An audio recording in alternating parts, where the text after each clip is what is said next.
Hey y'all, it's Tasia back with another video. On this channel, we tell it how it is. I tell it how it is, so let's tell it how it is. So y'all, we got a video today with influencers that do OnlyFans, OF, whatever you want to call it. And they regret doing it, and they talking about the cons with doing OnlyFans. And you know what, OnlyFans is just like, I heard people make millions of dollars off of it. They make a good living off of it, but that's selling your soul, okay? So that's one thing. That's number one.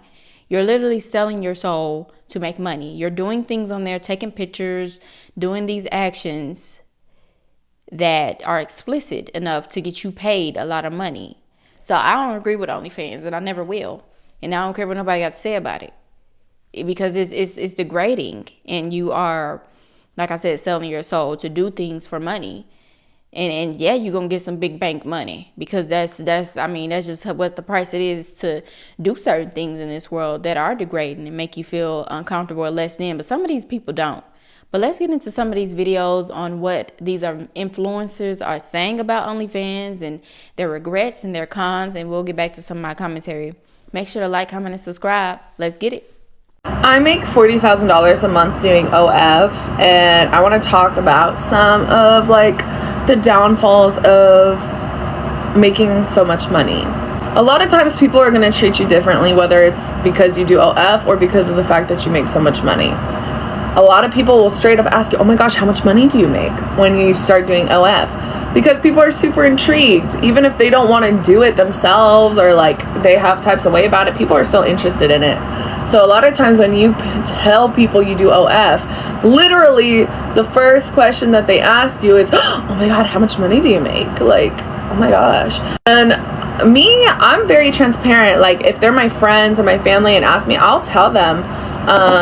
If it's a random stranger, I usually don't. But one of the issues with this is as soon as your friends or family find out how much money you make, a lot of them will start treating you differently or expecting things from you that frankly are unwarranted. I'm an extremely generous person. I am so generous. That's one of the qualities I will say I do have. I will take people on all expenses paid vacations. I buy the majority of food and drinks when we go out. I get, nice gifts for people when it's Christmas, birthday, whatever. But the issue is people start expecting that.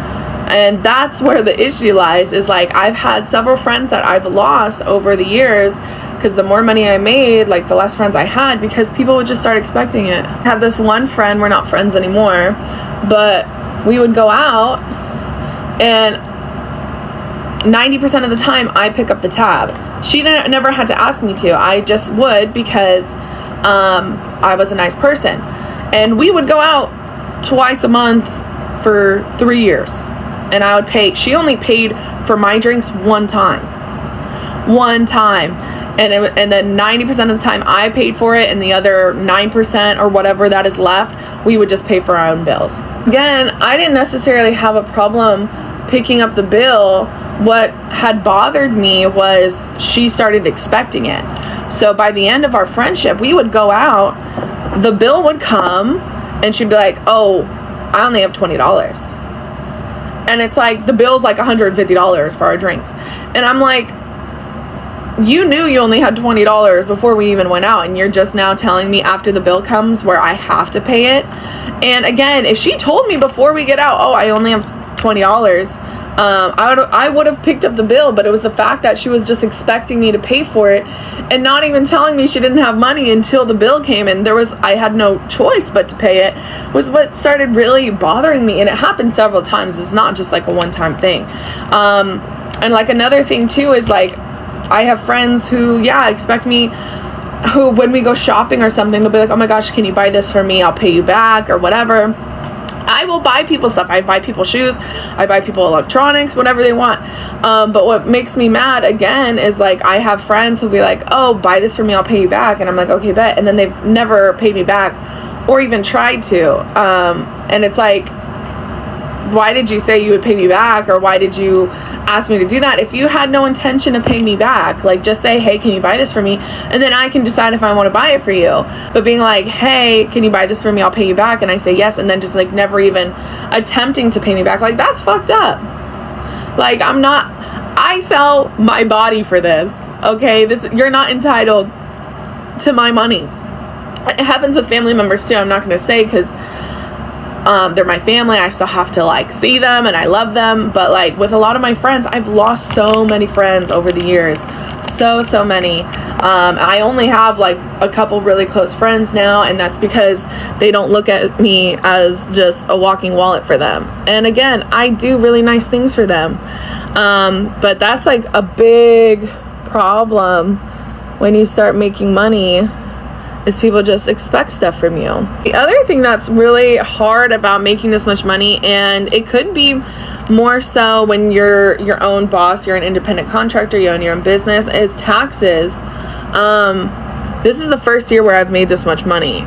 So before, I would do my own taxes and it would be like whatever, right? Because I would make like $100K around or so. But this year, my OF did really well, and so my like net income for 2023 is $300,000 or somewhere above it, but it's like close to $300,000. I'm scared to do taxes. I was supposed to hire this guy who was going to be my CPA that my friend used, but then he started doing some sketch stuff to her, and she was like, honestly, I wouldn't use it, and it's too late to get a CPA now for this last tax year. So I'm gonna have to do my own taxes. Again, I've done them before when I was making 100K, but now that I have 300, like that's 3 times as many taxes. And I gotta sit down and figure out all my write-offs, like all my business expenses, blah, blah, blah, blah, blah. It's scary, especially because the more money you make, 1, the more taxes you have to pay, but 2, like the IRS be like watching, you know? And I'm afraid like to make a mistake. Not that I would purposely do anything, but like, you know what I mean? If you make a mistake, you go to jail. I'm just like scared, you know? So like that's another thing that's like super intimidating, is like the more money you make, the more like pressure it is when it comes to taxes. I'm gonna hire a CPA going forward after I file these year's taxes, because I don't want to be responsible anymore. But like that's intimidating. Like that's a lot of pressure. You know what I mean? So if you start making a lot of money, I would say after you surpass like $150,000, you should hire a CPA. Particularly someone who specializes in your field. Like my job is really niche doing OF, so I have to find people who specialize in what I do to make sure that it's done correctly, because I've had people before being like, oh, I could do that for you, and when I ask them questions, they don't know what the heck I'm talking about. Or they're unsure of the answer when it's like comes to like what I can write off or blah blah blah blah blah. So that's another thing too. I would say like those are the 2 biggest things, is people treat you differently, and tax time is a lot scarier. Other than that, you know, there's a couple other downsides to the job, like people judging you for what you do, having assumptions about what you do, blah blah blah, but I can touch on that in another one. But these are like the 2 biggest parts to me that are the worst parts about making money. Mentally, I was just burning out, and I started realizing like, in order to keep this money coming, I have to keep exposing my body over and over and over again. I'm running to the stores to get lingerie, to get baby suits, to get this, to get that. Like I'm doing it so much. I never had clothes on Instagram. I never had like, never. It was to the point where I was getting so tired that I would only just make sure I had enough just to pay the bills. I was like, fuck buying the designer, fuck the clothes, fuck trying to get jewelry and all of that. Like I was just so drained from what I was doing. In the beginning, it was cool. First couple of months or the first year, I would say, you just like whatever, until it starts getting old. And my job, I tell you, I ain't getting naked on there. I'm not having sex. I'm not doing nothing crazy. So it's like, the thing is, it's only so much of what you can do. And I'm like, I'm not about to take shit that further. It's not that deep to me, but I can still make money off literally doing nothing. But it started just hitting a point where I was just like, I don't want to do this no more. I was trying to do music, dating out here also, or just whatever the case may be, just meeting people, normal people, trying to make friends, or whatever the case may be. And I knew 100% what I was doing wasn't the right thing, but it reflected in so much of the type of people I was attracting, or it reflected so much in me trying to build relationships with people out here, or me trying to network out here. Nobody took me serious. every man I was coming around, whether if it was business, dating, it don't even matter, just male friends, it don't even matter. Everybody's sexualizing you. Everybody, because it's the way I'm representing myself. So I can't be mad of what it is that I'm doing or how people judging me or why nobody's taking me serious. And you would really have to know me to know that, yo, I'm taking care of shit back home. I'm taking care of this. Like, is it, but don't nobody give a fuck about all of that. Nobody gives a fuck about really getting to know you and what you really dealing with. Nobody cares. They just want to judge you from the outside. I can be the best person in the world, but you don't give a fuck. All you see is ass and titties. Like, you see a body and people are just trying to do what they sexualize you, whatever they trying to do.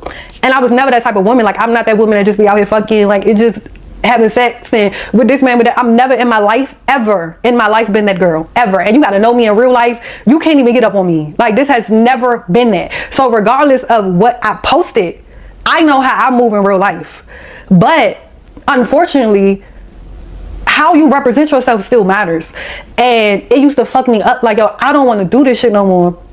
But I knew, how the fuck else was I gonna pay the rent? How the fuck else was I gonna get my grandmother? Y'all, the first girl was talking about how people, like in her family, because she's so generous and because they know that she making money, they're using her, taking her kindness for weakness and treating her like she's just a walking money sign. And that girl, her friend, when they was at the club or wherever they went out, and she was like, oh, I only got $20. You did that on purpose. You did that on purpose. Because what you showing up to anywhere with $20 and then you have the nerve to say, well, all I got is $20, knowing she gonna pay with a $150 bill. Like, y'all do stuff on purpose. That is why a lot of people who have money or who making money and they try to be nice and generous and bless other people and, you know, just be selfless, you know, have to learn the hard way. And it's like, I'm just a selfless person, but it's just like, I need to be careful at this point who I'm trying to, you know, help or do anything for, because they will take advantage of your niceness. And it's just like, it's too much. It ain't worth it. And then the second lady, she's saying that nobody takes her seriously and she regrets doing it because of how her life is now and the things that she has to constantly sacrifice. Both of them are sacrificing their body, but it comes with a price. So that's what I'm saying. People glamorize OnlyFans. They glamorize all these things that involve, oh, I make so much money and all this money. Well, what price is that going to pay for you? You know what I'm saying? Like, it's a price to pay for that. Just like it's a price to pay when you do movies or music. All of these prices that people got to pay. I don't know if I want to sell my soul and my body that much. It's not even, I don't know. I would never sell my body, my soul, or anything for money. Money is the root of all evil, and money gonna come and go. Okay? So you're going to spend it and you're going to get it back. That's why I don't care about money. I don't take money so seriously, because it comes and it goes. But you ain't finna find me selling my soul or myself for that and then have to pay these consequences of being empty, feeling used, nobody wants you, and all of these things that it's just nobody desires that. So we got to think about the things that we do when we, you know, make these type of choices that can impact our mental health and our life health, essentially. Let's get back to some more of these clips and I'm gonna come back with my commentary. What happened is I got a teenage son and they're fucking obsessed with me. They fucking sing my songs in his school. They talk about like how hot of a mom I am. And my son's friends started finding my OnlyFans. So now it's hard for me to promote, and because now my son's going to school like getting teased and shit like that. You know what I mean? So it's hard having a teenage son and being a hot mom. So you're thinking about making an OnlyFans. I'm going to tell you why you shouldn't, coming from someone who happily does. You're not going to make nearly as much money as like other influencers are going to tell you that you're going to, because like that's oversaturated market at this point. Maybe in 2016, this is a get rich quick kind of thing. Not anymore. And once you do, you have to realize like this is on the internet until after, like you will be dead and this shit will still be very much alive on the internet. And there's nothing you can do about that. And you have to realize that and be 1,000% okay with that. And if you aren't, you shouldn't. You shouldn't make an OnlyFans if you are not consistent and willing to see things through, even when you see no results for a long time, because you have to build up fans, you have to build up followers, you have to build up traction, you have to be consistent, you have to talk to people. You have to do this every day, and it's going to be so irritating because you're not going to see any results for a while, but you have to continue. Or just don't make one, because if you don't think you can do that, then you shouldn't. And then my favorite part of the job, worrying about your safety like constantly, is super awesome. I've invested, time and money into making sure that I am protected and safe. But regardless of the realities of how like serious people are, you're gonna get death threats, you're gonna get rape threats, you're gonna get so many, and like people can find shit about you online pretty easily. And I put in a ton of like different things in place to protect myself. And even then, I know one day someone's going to probably like give me a real good scare if I haven't already. So that's always fun. This is also a big one. You are turning the most sensitive and vulnerable parts of your sex life into a product. And whether or not you feel great about that product or shitty about that product, if you need to make money, you need to put out a product. And so it will affect your relationships. It will affect your relationship with sex. It will affect your relationship with masturbating. It will, everything that comes with it will change once you see yourself as a product, because that's essentially what you are. I hate when people say like, oh, you're selling your body. That's not true. Your body is an instrument that you're using to create content. And you have to take care of that instrument. You have to, you know, protect it and make sure that it's safe and all this fucking awesome shit. You shouldn't make an OnlyFans if you're thinking, oh, well, I'll just hide my face and then like, you know, use it to get money and then just go and have like a normal career after, because that's not how it works. Your future employers can check your tax records and like they can see, and you can lie and be like, oh, I did a cooking show. Bullshit, cap. Don't do it if you're like, oh, I don't want to, I'm gonna And I'm speaking to you. If your mental health is shitty right now, don't make an OnlyFans, because God knows you might regret this fucking decision, because it will affect the rest of your fucking life. And just because you're feeling a little bit teensy bits manic, don't do it. Not now. Wait until things calm down. Y'all, that's what I be talking about. That's exactly what I said. And the second girl tried to correct me. She said, we ain't selling our bodies. We're using something, whatever. But it is selling your body, because in order to make the content, you have to put your body on there. You got to do some things and all of that stuff to make that money. So it is, to me. What y'all think in the comments below? Is it selling body, or you just, I mean, I don't know what y'all want to try to glorify with, like what? But it does affect a lot of things, like she said, relationships, mental health, and I said that already in this video. And it's just like, it does. You have to pay a price for these things that you do. Now y'all on here telling people to be careful when making the OnlyFans, or here's the cons. But it wasn't none of that when OnlyFans came out, and y'all was all just happily go lucky and flip flopping and doing jump ropes to go make an account so you can make money, because you're hearing all this, oh, I make so much money, I do this, I do that. Well, I mean, now it's like you're like a soulless person now, because you done did all of these things. When you have a relationship, and there's some men who don't care, and they'll get with you with that, because they just, I don't know. Some people just got different morals than us out here, and that's okay. That's y'all life. Do y'all, ball out, whatever you gonna do. But some people like that. So, you know, it's your life. Your life gonna play out how the way your life is gonna play out. Your journey gonna be your journey. But we just gotta think about the things that we do, and understand that a price comes with the things that we do. But I would just play it smart and just do things that are good for you in the long run, because you never know when you got to go get a hotel job, or you got to do certain stuff, and that record going to pop up, like she said. So we just got to think about stuff, especially with the mom and her son, and then her son's friends finding out that that's too much. That's I don't even have the words for it. It's insane, and it's nasty, and it's embarrassing. Like, think about your son being at school and his friends find your OnlyFans account, and now they looking at your mother with I just can't. That ain't right. It ain't right. So maybe we should think about that before we have kids and everything. But that was insane. I thought, OnlyFans was glorified, but I learned something new today. Let me know what y'all think in the comments below. Make sure to like, comment, and subscribe, and I would love to hear y'all opinions down below. I'll be back with another video. Peace out.